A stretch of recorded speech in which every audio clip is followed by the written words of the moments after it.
Hello, everyone. Welcome to Middle Fantasy. I am your host, Zach, and today I'm usually in my closet, but just imagine I'm underneath the sea a little bit. Today, we're going to be talking about one of my favorite game series of all time. It's really the game that really got me to look about narrative storytelling, both interactively and pretty much just for entertainment reasons. And today, I actually have an expert. Today, we're going to be talking all about Bioshock. Why don't you introduce yourself, my friend? This is really exciting to have you on. Well, first of all, thank you for having me. My name's Erik. I run a YouTube channel called The Bioshock Hub. Just recently surpassed over 24,000 subs, which is astounding, considering the fact that the series is legitimately, over 13 years old, I believe, 2007. Yeah, 2007. So it's a wonderful community to be a part of, to say the least. So I'm grateful for it. Now, what type of videos do you do? Because for me, the videos that I love about your channel is your deep dives and just your conversations you have that are both Bioshock related, but also kind of trying to bring this community as a whole. What are the videos that you absolutely love to do? Honestly, some of the favorites are, like you said, I love doing the lore videos. There's a lot of characters that you don't see on the screen for a long time. So I'll use Infinite, for example, like Daisy Fitzroy or Slate. They don't get too much screen time, but they have an integral part to the story. And there's a lot of backstory that you won't know about in game. So it's fun to take all of those aspects, wrap them up, and present a video. Or I like to also propose fan theories as well, because I like to get the conversation going and kind of gauge what other people's opinions are on certain events, etc. So there's a lot of ideas that kind of just pinball. See, that's the cool thing about Bioshock is even though it's a game series that's 13 years old, there's always still things that you can discover as well as the deeper meanings of the story, because it seems like sometimes people think, oh, it's just action shootery, but when you really get down to the nitty gritty, it's probably one of the most real games I've ever played in my life, especially through blink if you miss it storytelling, but also kind of just the atmospheric nature of it, of just you have the moment where you want to live there for the first 10 seconds. Then once that wears off, you're just like, you know what? Better yet, I kind of like living on land and not being horribly mutated or in the sky and being a horrible racist. Yeah, exactly. And we can use the first Bioshock, for example, just the way that whole story was set up. It was like illusion after illusion after illusion. You didn't know who to believe, who to trust, who to not trust. And there was little snippets here and there of spoiler alert if you didn't play it, so heads up. But when Atlas tells you about his wife, Patrick, and Moira, you go to Fort Frolic and you actually see a poster for a play and it's named Patrick and Moira. So you know right then and there you're kind of getting conned. And I don't know. I just love the little small details like that. Actually, this will bring me into a really good question we'll do first, because I think Bioshock's the first game to ever blow my mind. What was the first time you actually played, at least the original Bioshock?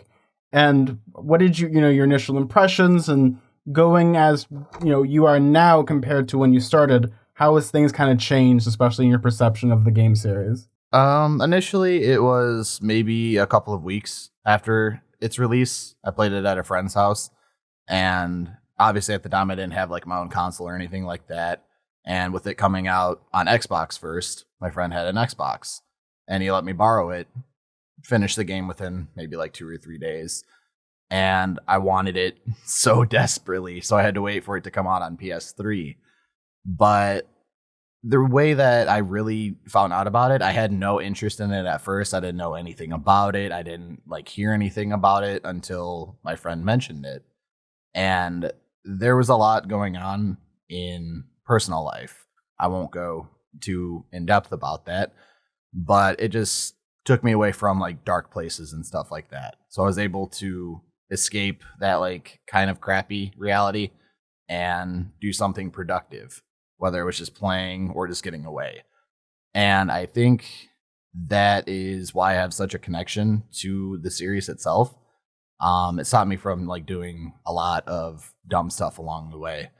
And it just kept continuing with Bioshock 2, Bioshock Infinite, and hopefully whatever the next Bioshock title is going to be. So it was definitely something that I needed at the right time.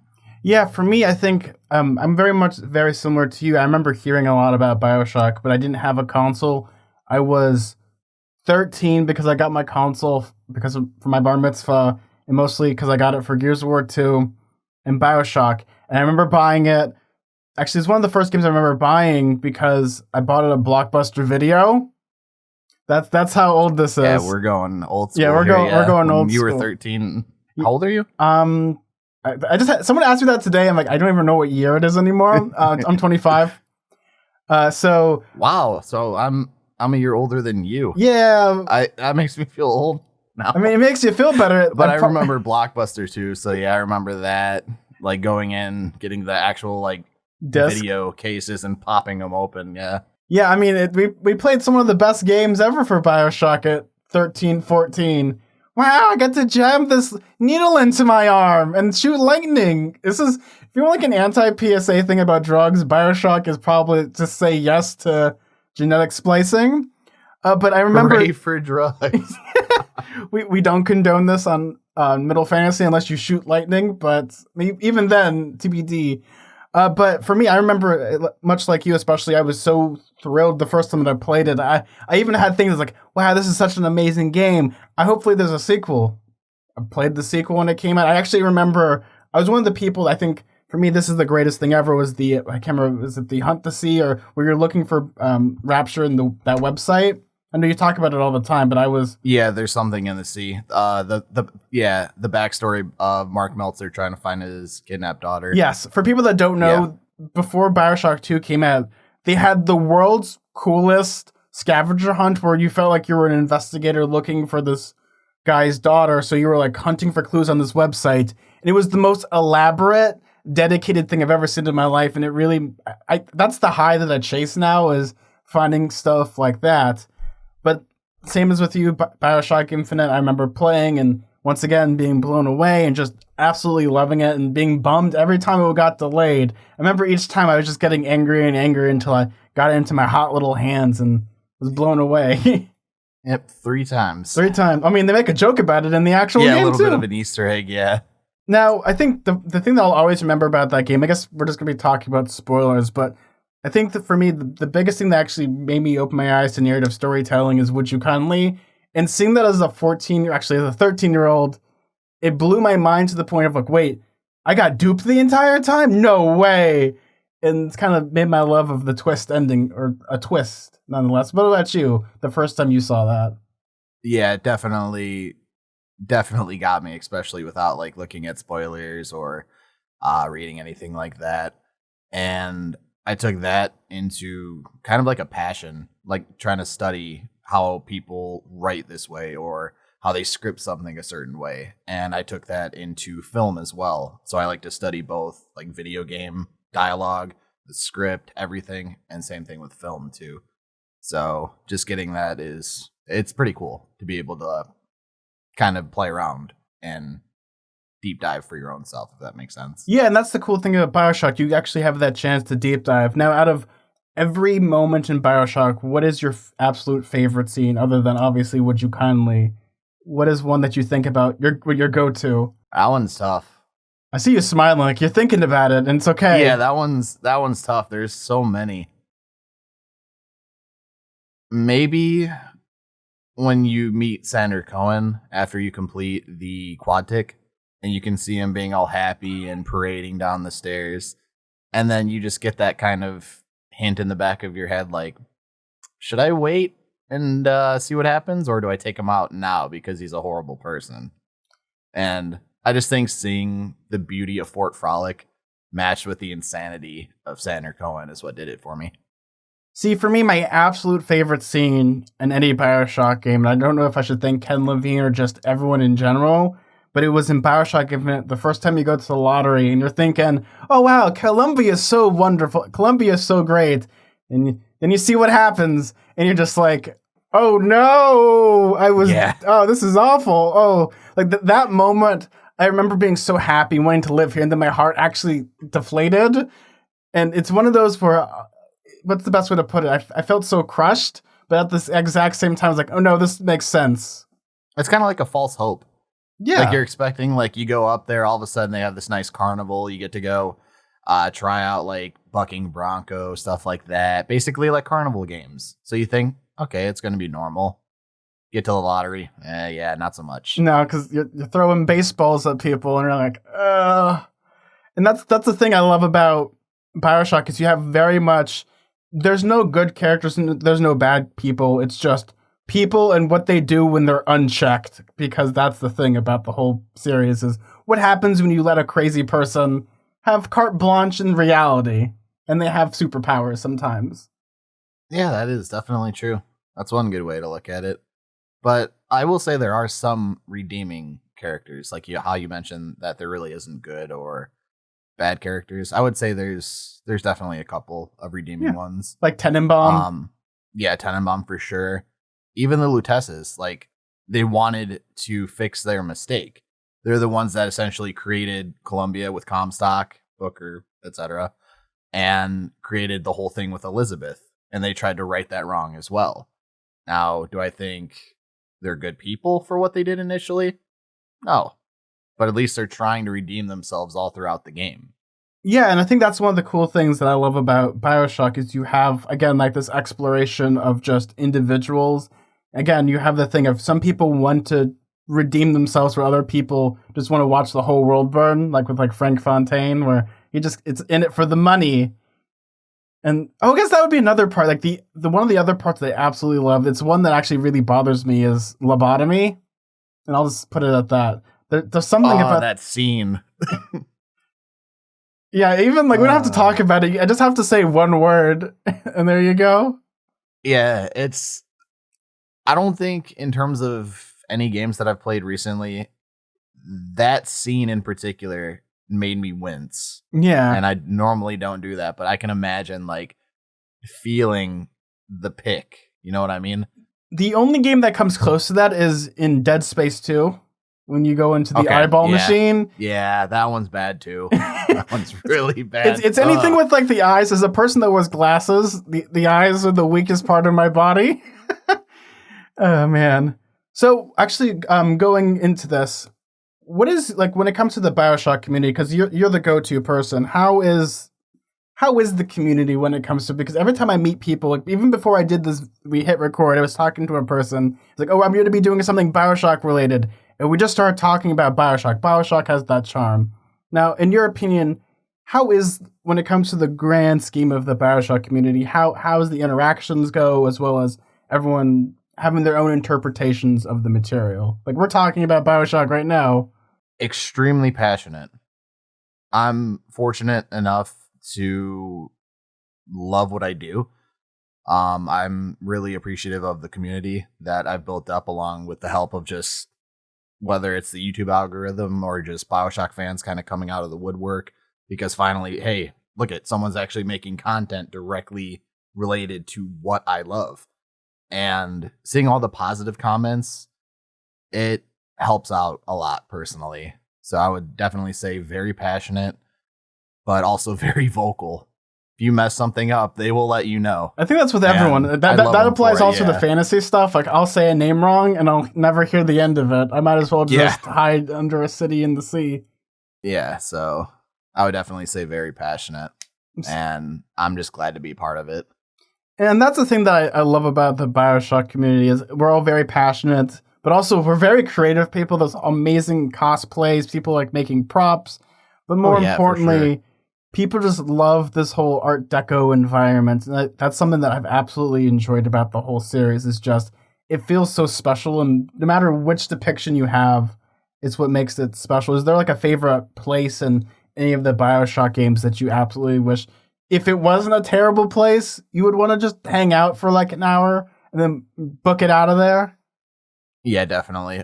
Fort Frolic, for sure. Because that's essentially like your modern day like Las Vegas almost. You have everything that you can want there. There's obviously like Eve's Garden, your cigar shops, your casinos, stores, clothing stores, hotels, everything there.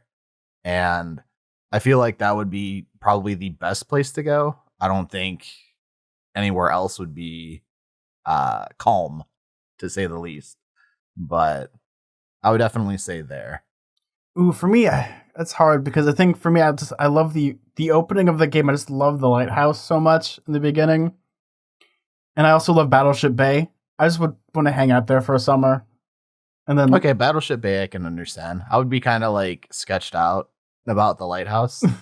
I have like a weird fear of like just straight up open water. oh, okay, yeah. So yeah, being on that lighthouse or just in the lighthouse for an hour, not knowing like what happens if I go down, that would creep me out. But Yeah, I can see why Battleship Bay would be better because then you can listen to what is it, postmodern jukebox Cyndi Lauper for a little bit. yeah, and you get to just watch people dance. You get to listen to music, enjoy an artificial beach. It seems like that would be pleasant. Except for the part where you go a little too far off and you end up, it becomes a thrill ride for about 30 seconds to a minute. That's an understatement. Oh man, that's the fun thing. Now, one thing I wanted to talk to you about, because I actually just watched your whole video about Bioshock 2 multiplayer and cheaters. I mean, we'll talk less about the cheaters, but there's something so special that people don't really talk about when it comes to the Bioshock 2 multiplayer and how ingenious it was. Do you have any favorite memories when it was at its prime of playing it? Just how fun it was. Obviously, I would say around 2010, that's when it came out. I think it came out a little bit after that. You had a lot of these like triple A first person shooters. You had like your Call of Duties, your Battlefields, even like Halo, stuff like that. And no matter what I played, it didn't really amount to the same fun that I was having on that Bioshock 2 multiplayer. It just felt so unique. And I wish it would have kept up with the support.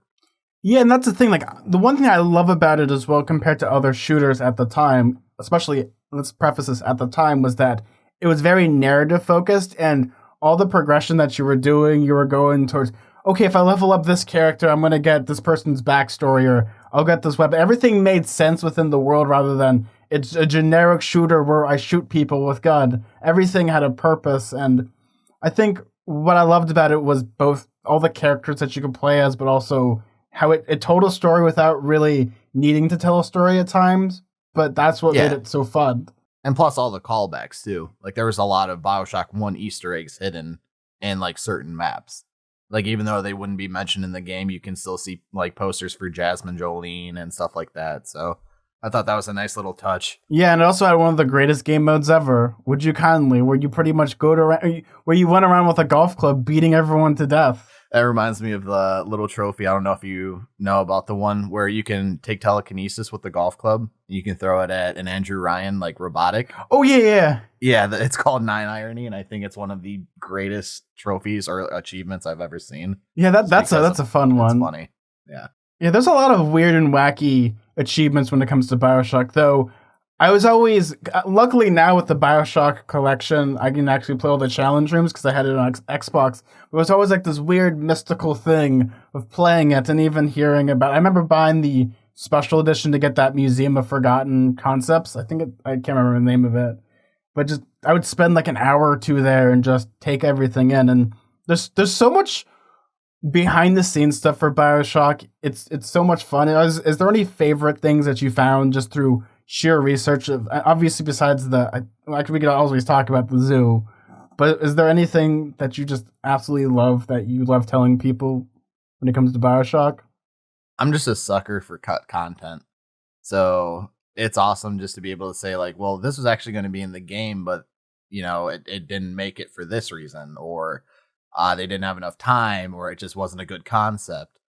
For example, there was going to be Little Brothers as well, along with Little Sisters, but they cut it for whatever reason. It didn't really go in depth, and that's something that I kind of regret not asking Ken. And there's a couple of other different things too, but yeah, it's fun to be able to kind of educate people in terms of like, let's say they get into the series and they don't know about cut content. Yeah, because every game has cut content. It's literally kill your darlings a little bit, because sometimes you have time constraints, budget constraints, or you just don't know how to do it, or you try it and it just, for some reason, the computer's singing it too, and it just shrugs at you. Pretty much, and then just crashes the game. Yeah. And I mean, Yeah, like for me, my favorite one was always the dog. I think was it like one of the concepts for the little sister was going to be the sad little dog that had like a oh wheelchair. yeah, there was a couple of different ones. Yeah, there was a dog, I believe a frog, and actual slug itself, like how you see in Bioshock 2. We might as well talk about new Bioshock because it's been announced the last 2 years, rumors of it beforehand. And one of the things I absolutely love, one of your favorite contents you do, is when you look at a lot of clickbait articles and stuff about when the new Bioshock game's coming out. Some of them are outrageous, while some of them have more possible validity. Is there any one of those like bogus articles you love that just has things that you just remember off the top of your head that just is so ridiculous that you wish maybe it might be here? I wouldn't say that might be here, but there was one, and I can't remember who put it out, but I remember literally spending 4 hours trying to record the video for it, and I could not take the article seriously whatsoever. It's because the author tried explaining the plot of like just one of the Bioshock games, completely missed the mark, and I was like, how am I going to take you serious if you haven't even played? Like, don't rate the article. And I had to scrap it. Oh man, so they're talking about cut content, everybody. You get an exclusive here from Bioshock Hub.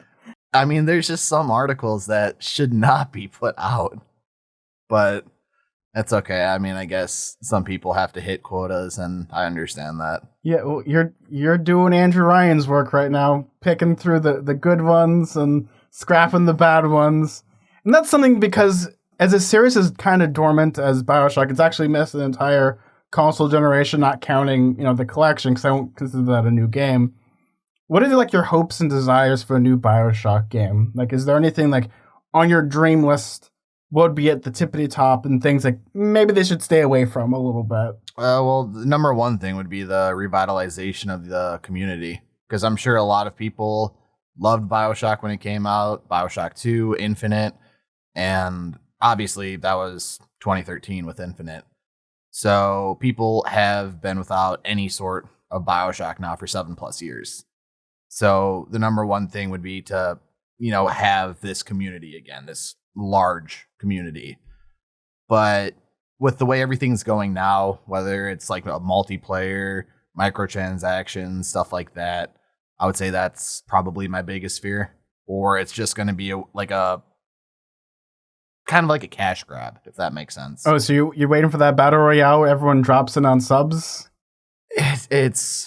I don't want to think of a BR. I wouldn't mind a multiplayer, but I don't want that to take the primary focus. Yeah. Obviously, it would be nice to just have that story like we normally do. They can kind of go all out with it. If they want to do something unique, I'm more than welcome to that. And if they want to put their own unique spin on it, new city, new location, whatever have you, I'm okay with that. But it's the microtransactions and stuff like that, and the battle I'm pass really and games as a service and so on and so forth. Like for me, what I think the biggest thing that I want is, does the game work narratively, and is it not just we're doing it happened again, that type of narrative thing where Columbia is so different that it makes it fun. But for me, this is going to sound really blasphemous, but I don't want another game set entirely in Rapture, or at least if you're doing it almost as Burial at Sea, where it's something so vastly different than what you're used to, other than look at the city. It's now again, it's now the 90s and everything's more sunken in. Yeah, I can agree with you on that. Like I would like something, and I kind of have been like clamoring for this for a while, and you can obviously let me know what you think too. But I would love either maybe a DLC part of the game where you get to actually experience the Rapture Civil War. Like you get the option to pick if you want to be on Ryan's side or Atlas's side, and you get to, play out all these different scenarios. So that way you get to see Rapture beforehand, during, and then after. And maybe that could be like some sort of flashback that's incorporated, especially with Infinite saying like, oh, it's just this infinite loop over and over and over. Maybe this just continues that loop. Yeah, and I mean, I would love something as same as with in Bioshock One, like those genetic memories that you would see, where you pretty much go into those situations. That would be kind of fun, almost like a prey style type of narrative, where you're seeing it and you're seeing it through the eyes of both people and who's right and who's wrong, but because you're seeing it from a very neutral perspective, and people again, when it comes to Bioshock, everyone has a lot of thoughts and feelings, and everyone has different ideas of grandeur. And you're seeing what's right and what's wrong, and by the end you're back at the end of the beginning of the game. You're Exactly. what happens, and that's the thing that I absolutely love about the Bioshock series in that way is some of the saddest things that I wish were in Bioshock Infinite was when they released the very first game trailers, how much freedom of choice you were gonna have. Like there's the one I always remember of the you're gonna execute the postman, but Booker pulls the gun out and everyone kind of scatters. That type of stuff that I'd absolutely love to see more of, especially during like a civil war. Like that type of stuff would be perfect. Especially again, we've pretty much skipped a whole console generation, so the technology they had from Infinite to now is probably literally like rocket science at times. It's so like light speed that who knows what's gonna happen. Yeah, and that's like one of the biggest things that gives me the excited feeling for the next game. It's just the unknown. And there's like no leaks coming out, which is awesome, but at the same time it's frustrating because I just want a little knowledge, but I think it's just the unknown and I can't wait. And that's the thing that I love about that too is there's an unknown. It's everyone can speculate all day. It's like, oh, where's it going to be? What type of city? What is it going to be? Andrew Ryan, or do you play as Andrew Ryan's great grandson? What? Okay. But there's things like that. Is there if you could design like this Bioshock game, where would you want to have it? Are you familiar with City of Ember? Yeah. I'd like something like that where it's an underground city and you don't know whether you're going to go to the surface or going to go like way below it.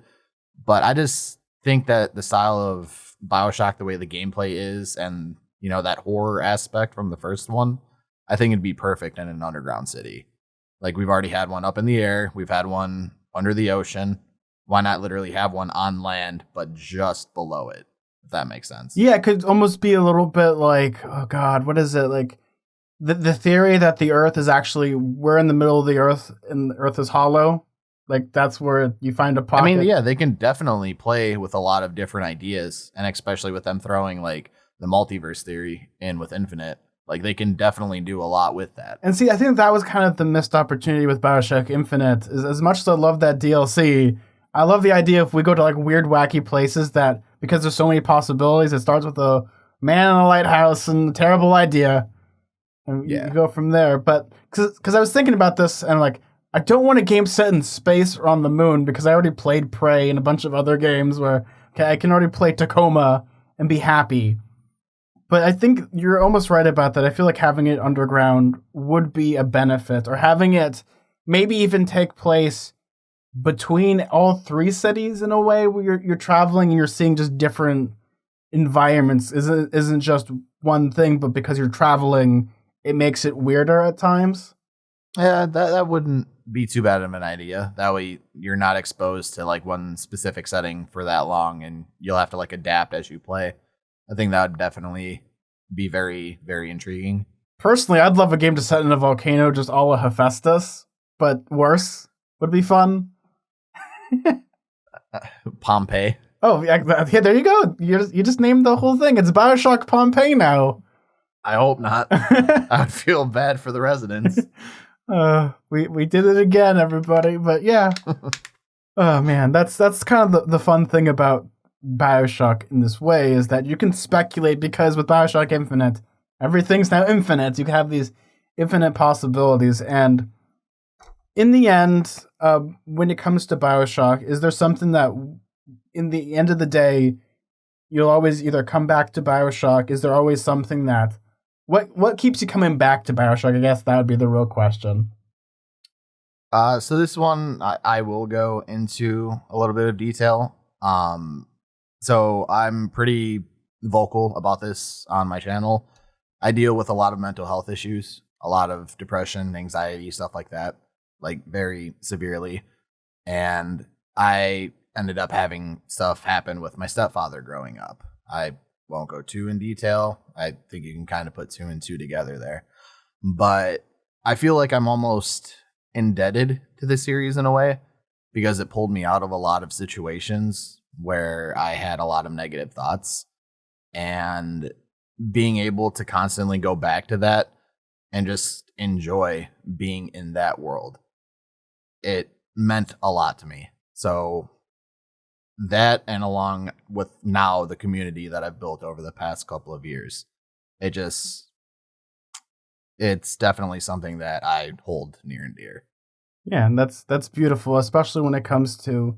I just have to say this: gamers are the greatest people in the whole world, because a lot of us, especially, I gotta preface this by saying, as a teenager, I was very antisocial, didn't really have real friends, but online friends and people that I made just through gaming, I still talk to people 13 plus years, and I've still talked to the exact same people, even we don't even never met each other in real life, but that's kind of the beautiful thing. And I think gaming, I think people take that gaming's a really silly thing because you just waste time, but I don't think now that's not true, because you're usually hanging out with people. Like, if I didn't have online gaming, I probably wouldn't play with people, but narrative gaming as well, you feel like you're hanging out with people even if you're not really hanging out with people, and that's one of the best things about gaming, in my opinion. Is it might feel like, oh, you're just playing for high scores, but in the end of the day, it's not really that anymore. It's more of... Exactly. It's more just the experience. Yeah. And it's nice since, like,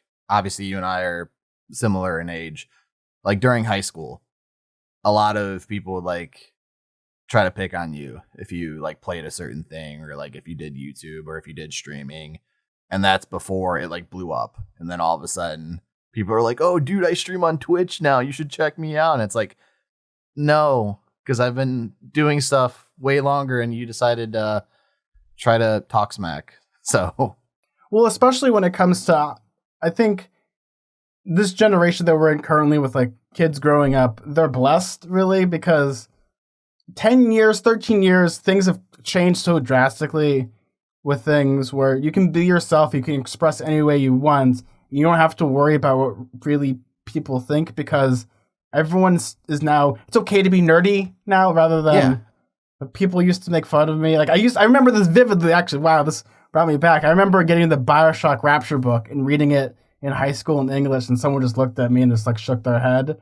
But now I'm sure someone's reading it and someone's having a fun time, and that's kind of the experience. Okay, I was gonna say, I was gonna pull mine out. I was gonna pull mine out, but I have to I know where it is. But yeah, I don't know. It's just nice to be like people nowadays, especially like I would say people like my sister's age, like my youngest sister's 16. It's nice to see that they can actually like openly express who they are, like whatever they are, whatever they choose to be, what they want to be, stuff like that. Whereas, let's say back when like you and I were in high school. You mean Modern Warfare 2 lobby days? Yeah, the game chat. Yeah. Ugh. If you survive that, you can survive anything, I swear. This is a question. I'm not sure if you want to answer this. You can always cut this. But was there ever a comment that ever like you saw someone wrote and you just really either hurt you or like bothered you in a way? Because I've gotten plenty of hurtful comments before, and it's always interesting to hear like if you care to answer this. If not, we don't have to. Yeah, of course. I'm an open book. You can ask whatever you want. Is there like a comment that ever really bothered you? Yeah, it more or less pissed me off, and I remember it vividly. There was a time where I took like a month break or so. I was dealing with a lot mentally, and I was on like a verge of a relapse, and it was more for like the self-harm side of things. And when I came back, thankfully, YouTube has a spam folder or something that you can like keywords out, like kill yourself, stuff like that. And the way that they spelt it out, they said, if you're going to plan on killing yourself, can you do it on live stream? I want to watch.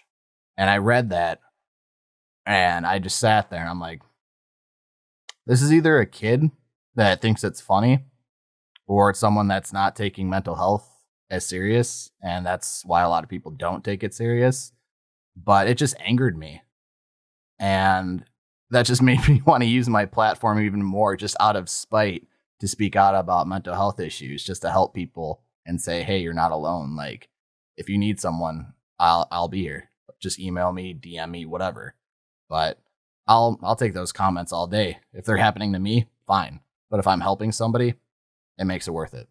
Yeah, and I think that's the beautiful thing about YouTube or just being a content creator just in general is we have this platform because everything is so democratized now where you can say what you think and not be afraid of the repercussions and say the things that you truly believe in, because if you save one person from doing something that they'll regret, even if it's just making jokes or doing content or, for me, like I read fantasy books and I'll talk about them and be goofy, but at the exact same time, maybe a younger version of me that didn't know where to go or was bullied all the time for liking the stuff finds solace in that stuff.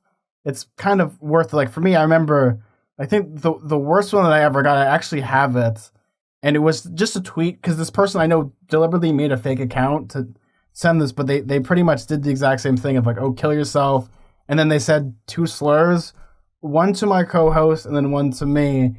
And it was the first time I ever had that type of experience, but it was so bothering that someone actually took the time to make a fake account to actually write this out is what really, like, you either have no life or you're a truly miserable person in the whole world.